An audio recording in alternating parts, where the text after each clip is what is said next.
Hello, it's finally happened. Coronavirus is here, and we need to work really hard to try and protect each other and people around us. So, lots of people over the next few days and weeks, and probably even months, are going to be told to self isolate and contact their GP or their local doctor if they think they've got symptoms. And it's very hard for a doctor to triage over the phone without having some kind of details. Just a very quick video of explaining some of the things that ideally you should know before you ring your GP to make their life a bit easier, to help you, I suppose, get diagnosed faster. First things first, I am not a doctor yet. I am a medical student. I'm halfway through a medical degree, but I'm not there yet. But some basics that I can tell you that everyone needs to know, and you don't need to be a doctor to know any of this stuff. It's just good, handy information. First things first, have a thermometer in the house. Here's me saying I'm a student doctor. I don't actually have a thermometer. I had one and I lent it to somebody and it never came back. Never lend your gear, people. Anyway, those electronic thermometers that you get in most pharmacies are really the way to go. They're very handy. Pop it into an ear. It tells you what the temperature is. Now, this is the thing you should know.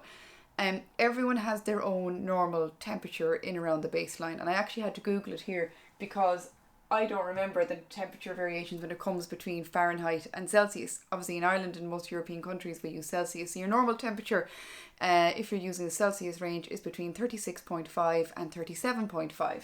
And in Fahrenheit, they're really odd numbers. 97.7 to 99.5 degrees Fahrenheit. So that's what you Americans and other people who would use Fahrenheit, Canadians and such, would be using. So 36.5 and 37.5 might only seem like 1 degree, but as any doctor will tell you, there's a massive difference. So ideally, before anyone ever gets sick in real life, before even coronavirus came around, we should always know what our own normal temperature baseline is on a day-to-day basis. And basically that means you can ring your doctor and you can say, actually, I normally am at this baseline and it's actually gone to this.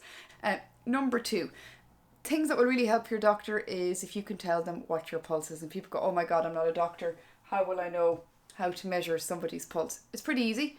Hold somebody's hand out like this. Get your one index finger. Look, the nail polish fell off, but the rest are working. Anyway, get your 2 forefingers like this.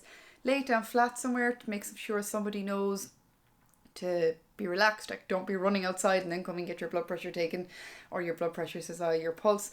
2 fingers. Find it here. You will feel a beat. You will just tap your fingers around. Eventually, you will feel it. I'm feeling mine now. It's always kind of creepy to feel your own pulse, isn't it? It gives me the jeebies. Anyway, get yourself a stopwatch. Use your phone or whatever, and set it and start timing it. Set it for 15 seconds and time how many beats you feel in those 15 seconds. Multiply it by 4. That is your pulse. They say a range between 60 and 100 is normal. Anything under, maybe your heart's beating a bit slower. Anything faster, maybe your heart is beating a bit too fast. But again, leave that to your doctor to assess. Some people are naturally lower and higher for some reasons. Like, for example, people who are very athletic, they have a thing called athletic heart, and therefore their pulse and their heart rate is slower because their heart is bigger, more efficient, pumps around more blood faster. The third thing you should really know before you ring your GP is your respiration rate. And that very simply is the amount of breaths you take in and out in a minute. And that's really simple to measure. That's literally watching somebody and assessing them as their chest rises up and down as they breathe. Anything between 12 and 25 is again the range of normal, but again that has so many variants. Do not take this as gospel. Know your own normal, know your own GP.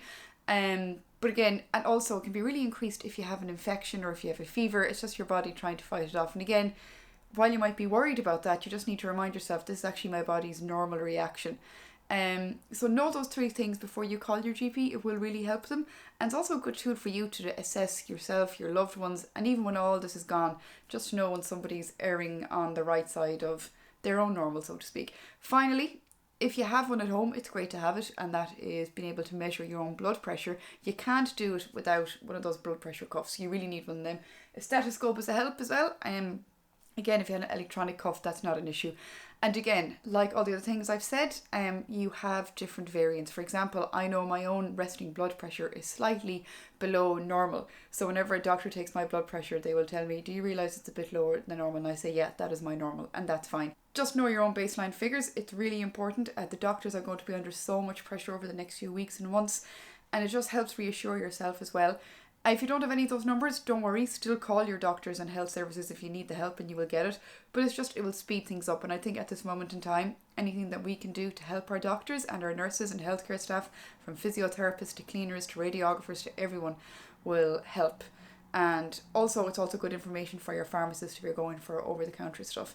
So yeah, I hope that's helpful. I hope my point in the right direction. Scary times, but just rest assured, get your information from accurate sources. That's the WHO, your own public health authority, good national news outlets. That's where you get your information, not off Facebook, not off WhatsApp groups, not off rumours off the internet. Go to people who actually know what they're talking about. And we will get through this. Thanks a million. Slán go fóill.